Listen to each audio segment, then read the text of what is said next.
Sir मैं मतलब वाणी ma'am, yes sir, मैं मतलब आप, उस मैं का मतलब हम है। क्लियर है?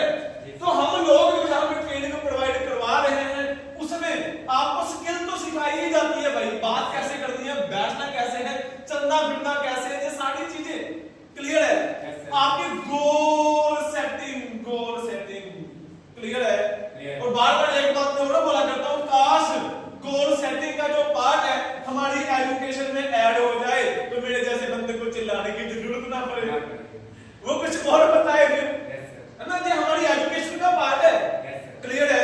क्योंकि एजुकेशन वो मंदिर है जहाँ पे बच्चे और उनके गार्जियन बड़ी उम्मीद के साथ अपना पैसा देते हैं जाके कि आज मेरा बच्चा जो पूरा कागज है उसको मैं आपके हवाले कर रहा हूँ कम से कम 15 से 18 साल के लिए।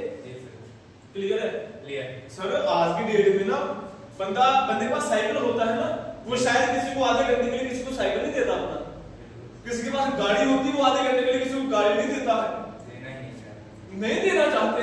लेकिन स्कूल में ना हमने एक औलाद पैदा की, पैदा करने के बाद हमने 15 से 18 साल को साथ में पैसा, क्लियर है, साथ में लाखों रुपया उनके आगे समर्पण कर दिया कि ये हमारी जमा पूंजी है। और बहुत सारी फैमिली ऐसी हैं जो कर्जा उठा उठा के अपने बच्चों को पढ़ा रही होती, बहुत सारी फैमिली ऐसी हैं। क्लियर है? वो कर्जा ले लेके बच्चों को पढ़ा रहे हैं, वो सारी कमाई अपने बच्चों को आगे बढ़ाने के लिए, आगे बढ़ाने का उनको सोर्स एक दिखाई देता है, वो देता है स्कूल, विद्यालय। क्लियर है? वो सारी कमाई उनके चरणों में जाके समर्पित कर देते हैं। उनका बच्चा बोलता नहीं पापा मैं नहीं जाना, पापा को जूता उतार सारे नहीं जाएगा। क्लियर है? बच्चे का नहीं मन है तो जबरदस्ती भेजा जाएगा, स्कूल में अलग से भेजा जाएगा, कोचिंग क्लासेस में अलग से भेजा जाएगा। क्लियर? ट्यूशन सेंटरों में अलग से भेजा जाएगा और हर जगह पे जाके वो पैसा देता है।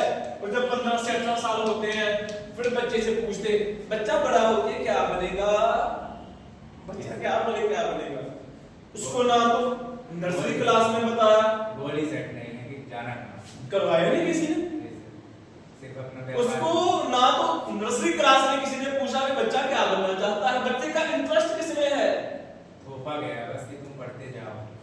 मैक्सिमम चीजें उस बच्चे के ऊपर थोपी गई हैं। और उन स्कूल में से जो टीचर हैं, स्कूल का अपना एक सिलेबस है, अपना एक सिस्टम है, वो एक होमवर्क दे देते हैं। उस होमवर्क की रिस्पांसिबिलिटी हो जाती है पेरेंट्स की। क्लियर है? तो कुल मिला के वो बच्चा और उसके पेरेंट्स स्कूल के सिस्टम के अधीन है। क्लियर है? बच्चे जैसे घर में आते मम्मी उसकी खो लेती बैग, बच्चा बैग खोल, बता टीचर ने क्या दिया है। उनको लगता है कि बच्चों को अगर हम ऐसे दबा के रखेंगे शायद पता नहीं बच्चे हमारे कितनी ग्रोथ करें, बच्चा पढ़ता ही नहीं। ठीक है, एजुकेशन बुरी नहीं है, एजुकेशन अच्छी चीज है, लेकिन एजुकेशन के साथ अगर ग्रोथ होती जाए साथ साथ तो बहुत बढ़िया चीज है। वरना मेरे भारत देश में या पूरे ऑल ओवर वर्ल्ड में स्किल डेवलपमेंट सेंटर खोलने की क्या जरूरत है? आज बहुत सारी चीजें हैं जो स्कूल से हटके सिखाई जा रही है। लोगों को रिलेशनशिप कैसे बिल्डअप करना, ये हजारों के या लाखों के कोर्सेस हैं मार्केट में। अगर वो चीज स्कूल में हो जाती तो हो सकती है ना, क्योंकि उन बच्चों को वो चीजें सिखानी आसान है, सिंपल है। साथ में स्कूल वाले अपना सिलेबस करवा रहे हैं, साथ में उनके गोल सेटिंग करवा रहे हैं कि बच्चा तेरा इंटरेस्ट इस चीज में है, इस चीज का ये भविष्य है और ये पास्ट था। क्लियर है? किसी का इंटरेस्ट क्रिकेट में हो सकता है, किसी का फुटबॉल में हो सकता है, किसी का सिंगिंग में हो सकता है, किसी का कबड्डी में हो सकता है, किसी का बकचोदी में हो सकता है। आपको तो सारी चीजें चलती हैं। क्लियर है? होगा ही ना किसी का चोरी में इंटरेस्ट हो सकता है, कोई ना कोई गुण लेके ही आए, कोई ना कोई तो होता ही है। बहुत सारे पर्सन ऐसे हैं, वैसे हर एक इंसान जिसको गॉड गिफ्ट कुछ ना कुछ मिला ही है। लेकिन आपको पता है आपके और मेरे जैसे लोगों को जिंदगी भर ये पता नहीं चलता कि उनके पास गॉड गिफ्ट क्या है। जी सर, हमें पता है, मिडिल क्लास फैमिली वालों को सर जिंदगी भर नहीं पता चलता, क्वालिटी नहीं पता चलती है कि मेरे पास ऐसा क्या गॉड गिफ्ट है। बिल्कुल सर।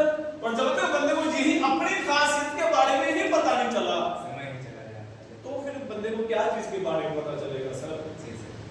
अपनी खासियत कि मेरे में क्या खासियत है। स्वयं को नहीं जानता। हाँ, वो बात बड़ी प्यारी थी, मैंने 2-4 बार सुनी है कि तेरे में क्या हुनर है वो दिखाना जरूरी है, ऐसा करके ना लाइन बड़ी प्यारी थी।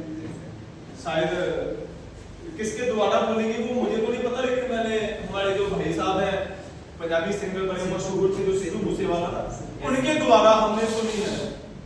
अब उनकी अपनी लाइन है वो नहीं पता, लेकिन उनके एक लेक्चर में मैंने सुनी थी सिद्धू मूसेवाला जी के कि तेरे में क्या हुनर है वो दिखाना जरूरी है, तू जिंदा है तो जिंदा नजर आना जरूरी है।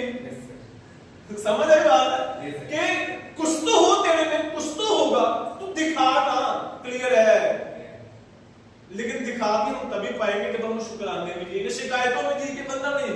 शिकायतों का मतलब है कि आपका फोकस मेरे पे है, अब शिकायतें ढूंढ रहे हो, बराबरी कर रहे हैं। हाँ, आपका फोकस अपने पे है नहीं। अगर मेरा फोकस मेरे पे है ना सर, मुझे आप बड़े प्यारे लगोगे, मुझे मेरा दुश्मन बड़ा प्यारा लगेगा, जो लोग मेरे से नफरत करते हैं मुझे वो बड़े प्यारे लगेंगे, क्योंकि मेरा फोकस तो मेरे पे है ना।